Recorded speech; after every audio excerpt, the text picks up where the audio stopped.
I am a fan of the comedian Kevin Hart, not as much as I used to be, though sometimes when I'm bored, I'll watch some of his Netflix specials, the old ones from years ago. And I mention this because there's a line that Kevin Hart, it's actually a huge quote he has hung in his beautiful home that says something like, everyone wants to be rich and famous, but not everyone wants to do the work. When I read that quote, I think of Elizabeth Holmes and this trial, because despite all of the problems, despite the processes that were continually broken down, despite now whistleblowers who are really heroes testifying about all the problems they found within this company and how they addressed it to Miss Holmes, she was full steam ahead. Don't worry, our product doesn't work.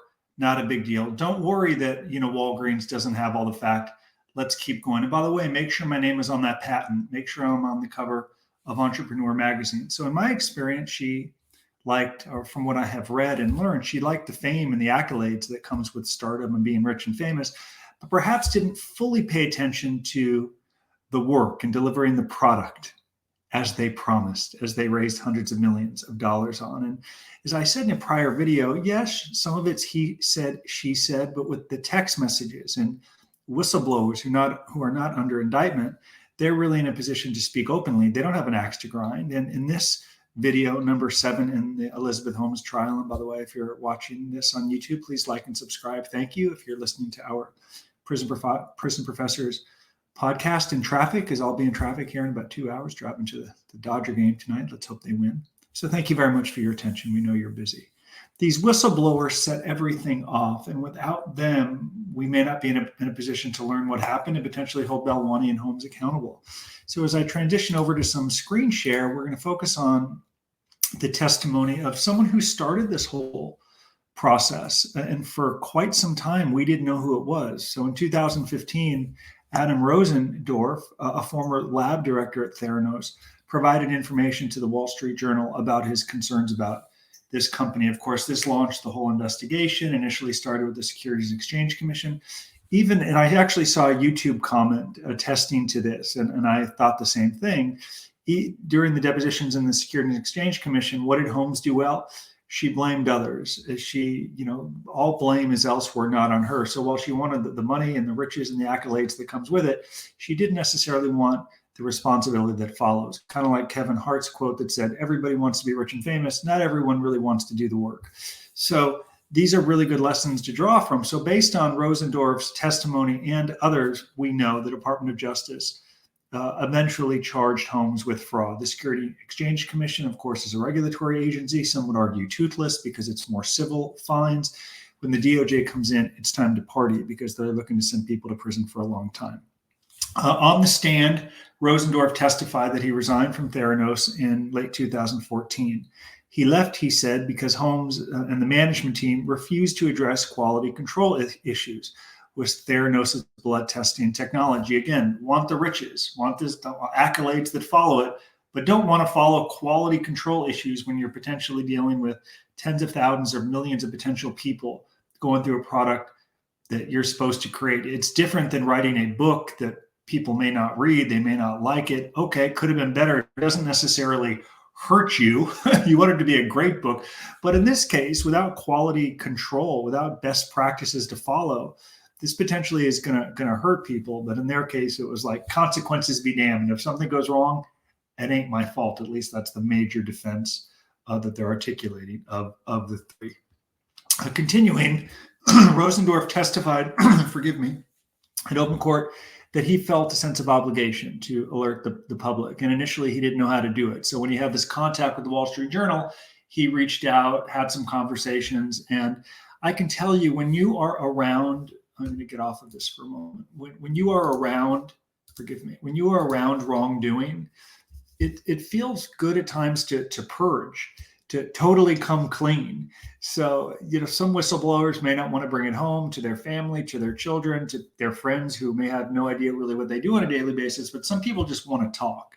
It's very cathartic. So I'm sure as he was opening up to this Wall Street Journal report, it was both in part to come clean, to share what he had learned, to help hold Holmes and Balwani and others who might have participated in this conduct accountable.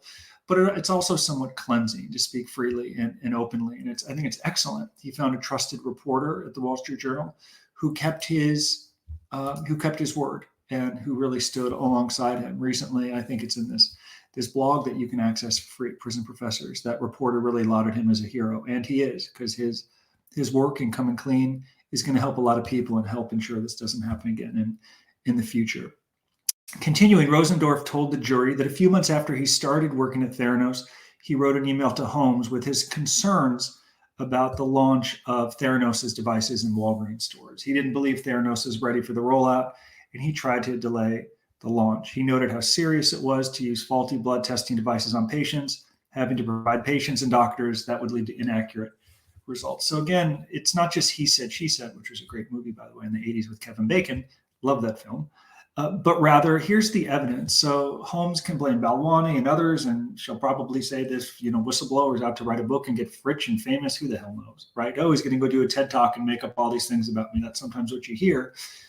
He said, she said, when you see the actual emails, when you have a former director turned whistleblower providing emails to the government, or the government would subpoena them, articulating his concerns, and then having the director, the rich, famous CEO, overcome them or say, don't worry about it. It's nothing that we need to address right now. Again, it comes to that Kevin Hart quote. She wants the fame. She wants the riches. She wants the accolades. Doesn't really want to put priorities in place. They're going to get there safely and smoothly with the interest of the consumer, the potential patient in mind. Further, or what we can expect her defense attorney to say is that they're going to suggest that Holmes was unaware of the issues with the Walgreens rollout. But Rosendorff's testimony clearly shows, along with emails, clearly shows that she was looking to circumvent the process. Further, the government will argue, along with their witnesses, that Holmes was more than aware. She had a plan. And Holmes told them what Theranos would do if the devices did not perform. They would still conduct patient blood tests by taking a larger blood sample and use conventional blood analyzers instead of the Edison Theranos proprietary device. So you got this whole buildup over this device, and then it's, hey, it doesn't work. Let's just go use a standard one. Let's go use a conventional one that we didn't create and take credit for it. I mean, this is taking shortcuts to the detriment of others. Consequences be damned. And again, whistleblowers like this are heroes, because there's a great deal of risk that comes to whistleblowers. The use of conventional blood analyzers is at the heart of the government's fraud charges. Holmes relied on non-Theranos machines while maintaining the illusion that they were using Theranos' proprietary machines and technology. In the end, as we know, Rosendorff resigned because he felt the company was all about public relations and media hype and not take the necessary steps to perform machine proficiency testing as required by law. Again, this comes down to that Kevin Hart analogy. Whether you like him or not, he's successful. He worked. I listened to his 12-hour audiobook that he narrated. It's fantastic. But you can hear how hard he worked, the drive that he put in to become successful, whether you're a fan or not. They were unwilling to do that work here. Think of anyone successful in your life. How hard have they worked? The drive, the commitment, the long days, no shortcuts, no stepping over people to get ahead. If there are mistakes, fix them. That's what it takes to thrive. This is what we see from some of the biggest and best companies in the world. And Theranos was not one of those companies. They wanted the public relations, the PR, and the cover of the magazines and featured on CNBC, but they didn't want to put processes in place. They didn't want to do the work, and they didn't want to tell people that you failed. It's okay to fail. You can't break the law. You can't deceive people, and you can't potentially hurt people. Moreover, the task of defending the company's blood testing performance when doctors called with complaints fell to Rosendorff. Wasn't a huge fan of it. He felt pressure to defend the blood tests in the face of inaccurate results, and Rosendorff had to find explanations other than the real reasons why the results were wrong. I was often called upon to come up with reasons other than test performance. So this is how good people end up in federal prison. This is how good people get fired. So you have someone who faced a real dilemma at work. He faced a pressure to perform, a pressure essentially to lie, to justify these inaccurate tests, to find explanations to justify them. And some people will rationalize, though, I need my job. I have stock options. This is how I advance my career. This is the way it works. If we just do this, the next time it will be fine. These are the rationalizations. Then, of course, the opportunity would be, did he actually find the explanation? So getting called upon to do things that are wrong, we often face that at work. And some bosses and senior executives force their subordinates to do things that may be unethical or wrong. And to his credit, he didn't want to defend the company. It made him feel uncomfortable. It didn't comport with his moral compass. And you have to admire him You really have to admire him for that. Continuing, prosecutors elicited testimony that many complaints were about the erratic results of ACG levels, an essential hormone to indicate pregnancy. Indeed, prosecutors called to the stand a patient whose Theranos HCG pregnancy test erroneously indicated she was having a miscarriage. Confirmation test revealed that the test was wrong and she carried her baby to term. Again, we talk about the potential prison term here. It's not just going to be the loss amount or the sophisticated means, it's the impact that it would have on someone who, is pregnant. She's told she's having a miscarriage. I mean, as a father myself, I can only imagine what my wife would feel if she had heard that. And I can't relate to it. I'm a male, but you understand, you empathize. It's terrible, right? And taking shortcuts, essentially cheating, caused a lot of stress and pain to a lot of people who we may never hear from. But I'm sure in some way they're finding satisfaction in knowing these people are being held accountable or potentially being held accountable. We still have to hear from the defense, and we don't know what the jury's going to do. Continuing, Brittany Gould took the stand in the trial of Elizabeth Holmes to say the company's blood test inaccurately said she had miscarried. Here we go.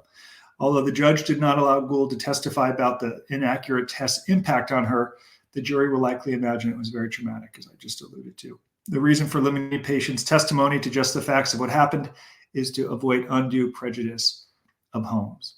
Rosendorff asked Holmes, he told the jury, for more time to address these technical issues. He wasn't quite ready to lie and say that everything was fine. He needed more time. He wanted to hire more staff and improve trainings. Instead, Holmes decided to continue with the commercial launch by using conventional blood analyzers not made by Theranos. Again, wants the fame and the stock and everything that comes with it, didn't want to scale back. Let's do it the right way. Essentially, she wanted to get in 5 years where it takes 10 years where it takes 20. You take shortcuts in life, you're going to pay the price. You're going to get punished, as I suspect she's going to.